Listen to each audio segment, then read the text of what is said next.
and welcome all to the series of talks on geopsychiatry by Dr. Helena Moura. It's a great pleasure to be introducing her and the topic. The first session is on geopsychiatry. What do we mean by it? We have considerable research evidence now that social determinants influence mental health. Social determinants include things like poverty, poor housing, um, overcrowding, lack of green spaces, poor access to public transport, etc. But what we forget is that these social determinants are influenced by geopolitical determinants in an interconnected, globalized world.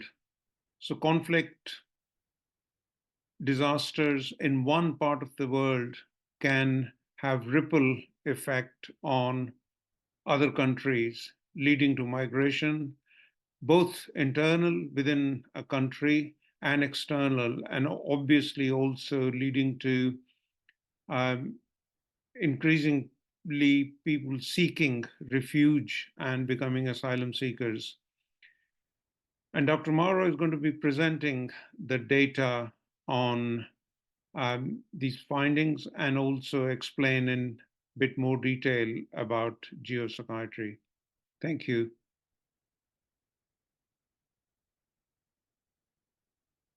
Hi, this is Helena, and I'll be presenting this learning module on geopsychiatry. In this learning module, we will introduce the concept of geopsychiatry, explore the concept of geopolitical determinants of mental health, and provide some examples on this topic. We will also address the implications of this framework for future mental health research and care. Finally, we will talk about the creation of the CAPE Index and how it can be used by the most vulnerable countries to obtain international aid.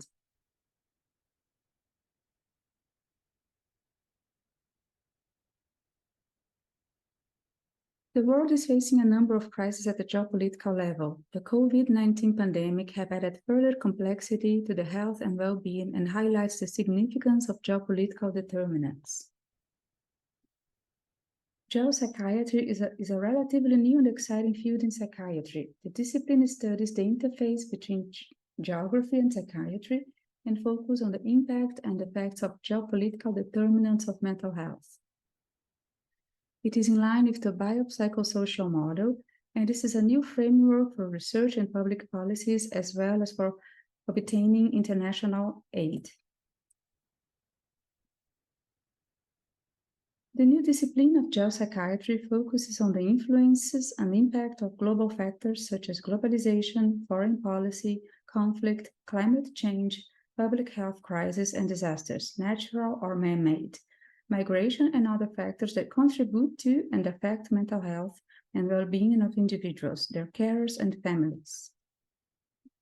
Geopsychiatry hot topics include examining the causal chain involving geographic risk factors and incidental mental and substance use disorders.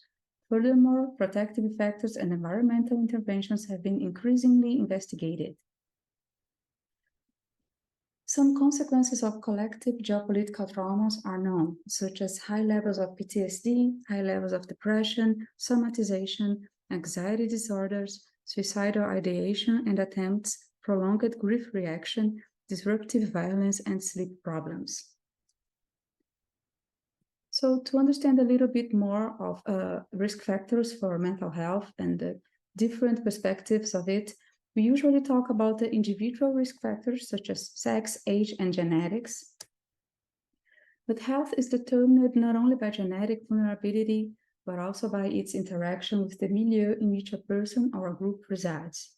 Psychiatric illnesses and poor mental health have been linked to higher levels of economic disparity, social disadvantage, membership to marginalized groups, poor housing, and lack of opportunities, factors referred to as social determinants of mental health. The social determinants framework, the focus on the impact and influence of income, education, employment, and hunger on health, does not incorporate the importance of legal status, minority status, and ethnocultural belonging, despite the importance of these factors for health.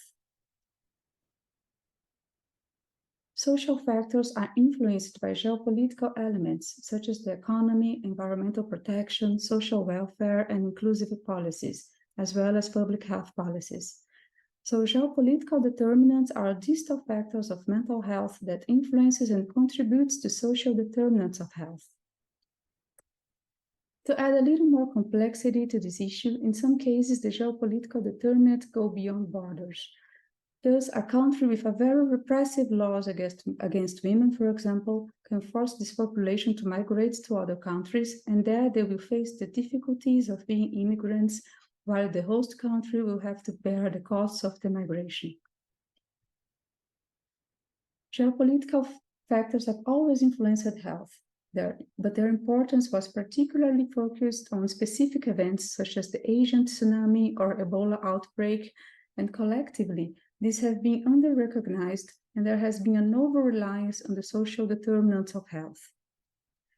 Geopolitical factors can be considered distal upstream determinants of more proximal social factors. In this regard, addressing geopolitical factors could be an efficient way of causing downstream unsustainable change. And here are a few examples of geopolitical determinants of mental health. The experience of environmental disasters such as floodings or storms have been linked directly and indirectly to an increased prevalence of depression, post-traumatic stress disorder, and other anxiety disorders. More vulnerable groups are disproportionately affected. Similar outcomes have been associated with forced displacement, and these outcomes can be mediated by violence, stigma, and cultural differences that often lead to acculturation. Geopolitical determinants of health should be understood under the perspective of the interconnectedness between countries and territories. Certain regions and groups are disproportionately affected. Geopolitical approaches to mental health not only allow for more in-depth understanding of the geographic and political context within which policy decisions are made and reversed, but also highlight cultural influences on the way policy decisions are mediated in different societies. Another important concept is that health is political. Health is unevenly distributed, many health determinants are dependent on political action, and health is a critical dimension of human rights and citizenship. Mental health is embedded with other geopolitical factors and cannot be addressed in isolation.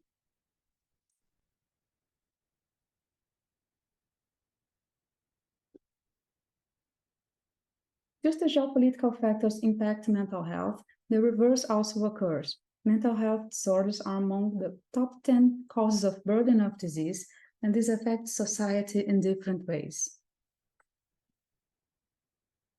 Mental illness have a cost the world $2.5 trillion per year. By 2030, the cost would likely increase to $16.1 trillion.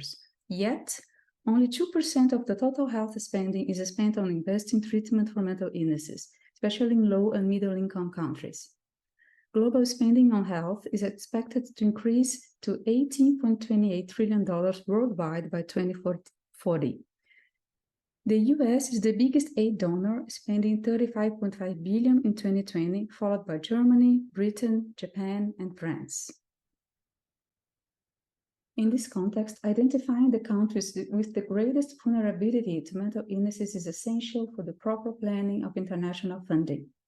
The Compassion, Assertive Action, Pragmatism, and Evidence (CAPE) Vulnerability Index is a global index that highlights the need for assistance in countries with a high degree of vulnerability. We are going to further explore the CAPE index in another class.